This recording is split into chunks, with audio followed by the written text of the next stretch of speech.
Welcome sa final part ng aming Canggu Valley trip. Grabe, sobrang bilis ng pangyayari. From my 48-hour solo in Ubud to the past 4 days with the group. Parang isang iglap lang, promise. Anyway, yung usapan namin para sa day 5 is bahala tayo sa buhay natin. Kanya-kanyang trip muna. But first, we had brunch at this cafe near our Airbnb dahil lagi kong nadadaanan. And very pink and pa-cute. I love it. Kaya I wanna try. After is, I wanna go sa mga feeling ko ako lang ang may trip, which is home decor shops. First is the Bungalow gift shop and yung home store. I love just checking out ano bang meron sa ibang lugar, and of course tingin-tingin na mga pwedeng mabili na sa totoo lang hindi ko naman kailangan, pero why not? Kaya ito may konting shopping lang. And isa sa favorite ko talaga is this furniture shop / gallery. As in pagpasok ko yung eyes ko talagang nagka-sparkle, promise. The setup, the artworks, the pieces, the colors, the overall vibe, grabe. As in kaya ko magtagal dito kakatingin lang. Yung mga lugar na ganito, it inspires me to create. Alam mo yon, just to make beautiful things. Hi! After naman, I went to this cafe gallery dahil ang interesting ng space. Very chill ng vibe and gusto ko lang siya makita. But my goal talaga for this solo day is to spend some time at the beach. So of course, go na tayo doon. Grabe din mga dogs dito, ang dami. Yan ang tataba nila, sobrang cute. After walking sa streets, walk naman tayo sa beach. I just crave the sand and the legit beach day. Kaya naglakad-lakad lang ako hanggang pagod na ako. And naghanap na din ako ng pwedeng tambayan. And found this bed rental near the surf shops. Finally, a time to read my book and just do nothing and enjoy everything. Sa totoo lang, nadidistract ako from my book kasi nanonood ako ng waves, ng mga tao, ng sunset, but it was really a great day. After is, naghanap ako ng spot where I can continue reading hanggang literal na gabi na. For dinner, nag-meet up kami in this fancy Japanese resto. Ang ganda ng place, as in hindi bagay yung basang buhangin pa sa shorts at pa ako. But it's a great dinner to conclude the trip. Sarap ng food.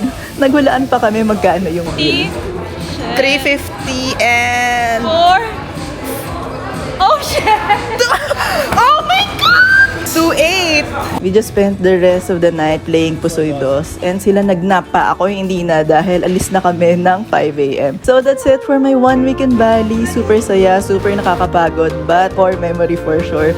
Until next time!